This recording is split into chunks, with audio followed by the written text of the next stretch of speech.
Мен ар бир жаран катары өнүккөн, адилеттүү мамлекетте жашагым келет. Мен баарына ишенем. Мен жаркын келечекке ишенем. Менин тандоом республика.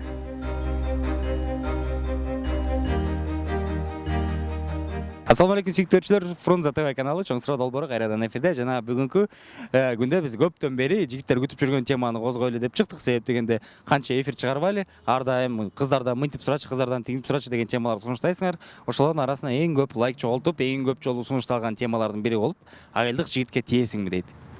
Тиет экен. Болду, опрос ушу менен жабылды деп койсок болот. Себеп дегенде кыздарга айырмасы жок. Каяктансың, каяктан келдиң дегенде адамдык сапатка карайт. Ошон үчүн айылдык болобу, шаардык болобу, без разницы, тиебиз деп айтат. Аны опрос кылып убактымды коротуштун дагы эч бир кажети жок. Ушул эле суроо аябай кызык болуп аткан болсо, бүгүн мындай теманы сунуштап көрөлү деп атабыз. Бул жалпы биздин көрүүчүлөрүбүздүн, жигиттердин суранычы боюнча тартып жаткан темабыз. Жигитиң эгерде үйлөнүп, айылга барып жашайбыз десе, ошого макул болосуңбу деп. Себеп дегенде бул жерде аябай ойлонуп турган нерселер бар да. Шаарда чоңойгон кыз болсо, шаардын ыңгайына көнүп калган болсо, баарын тыштап, жигиттин артынан айылга кетеби экен, кетпейби экен деген суроо кыздар үчүн чоң эле суроо жаратат. Ошон үчүн айылдык жигитке тиесиңби деген тема эмес, ушул темага акырын трансформация болуп кетти.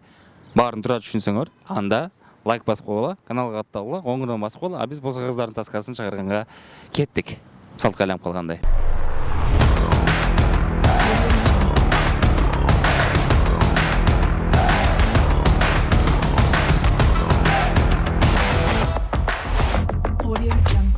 Эгерде сүйгөн жигитиң, мен Бишкекте жашабайм, Бишкекте окуум бүттү, экөөбүз үйлөндүбүз, айылда жашайбыз, бас келдик десе кете бересиңби? Ооба. Запросто. Ооба. Айылдын турмушуна көнгөнсүң. Ооба. Сонун сенчи? Мен кичи кезимден баштап эле жашардым. Ошол жагынан кандай болуп калат? Эгерде сүйүү баары сонун, просто мен Бишкекте жумуш таба албайм, же болбосо үй бүлөм баары айылда, анан мен айылга барып жашашым керек. Мен менен кетесиң десе. Ооба, кетирип. Кетирип. Сүйсөң эле кеттик, болду. Всё. Ошондой сүйүүңөр тапкыла, давайте. Наверное, нет. Не согласитесь? Не. Вы с Корняга городская? Ну нет. Ну нет, наверное, чем мучить себя и напрягать его родителей, и его в первую очередь, я бы, наверное, отказалась. Все. На некоторое время даже, да? Ну, скажем, на год, если он попросит.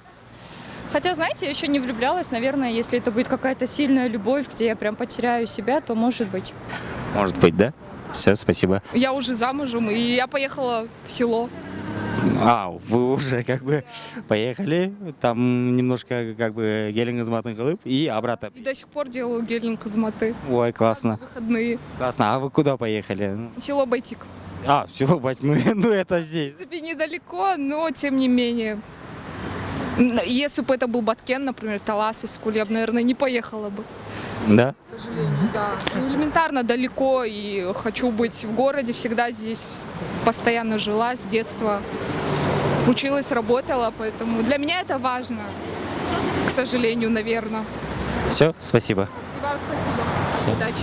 Айылдан келдиңиздер беле кандай? Просто мындай суроо болот да, шаарга көндөңүзбү, келексизби? Көнгүп, мен көп жылдан бери бул жакта.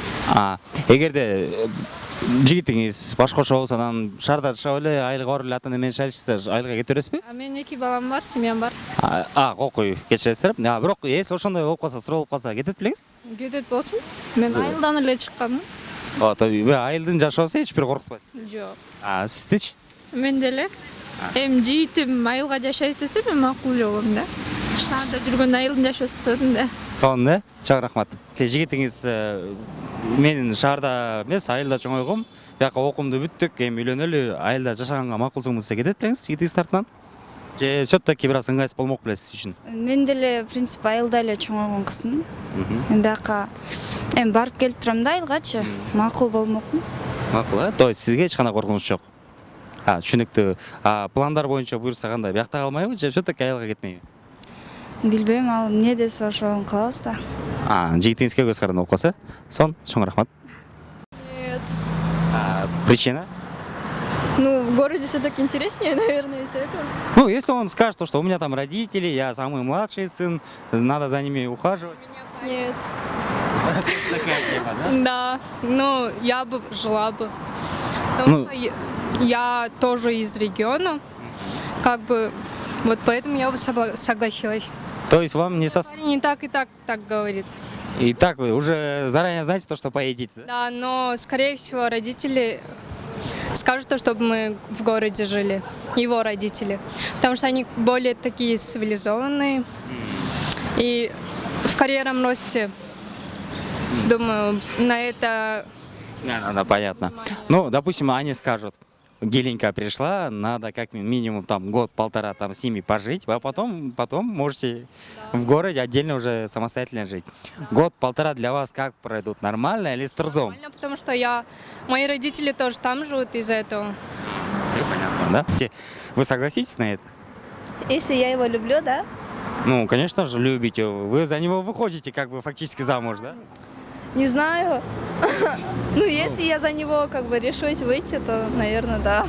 Нет. Ну вот, он скажет, все хорошо, все идеально, просто я приехал, отучился, родители остались там, и я должен присматривать за ними, и ты должна со мной поехать, как бы моя жена. Я бы не вышла бы за такого замуж. Почему? Вам просто чересчур нравится город? Нет. Ну, я вообще замуж не собираюсь. Вообще, да, по жизни, да? Ну, может, когда-нибудь. Когда-нибудь, где-то 59 лет, да? Не знаю. Ладно, понятно, спасибо. Мен Өмүрбек Бабанов негиздеген Республика партиясын тандадым. Себеби Кыргызстанымдын кең келечеги үчүн. Республика партиясы башка партиялардан айырмачылыгы өздөрүнүн берген убадаларынын көпчүлүгүн аткарып келишкен. Сиздер дагы биздин катарды толуктаңыздар.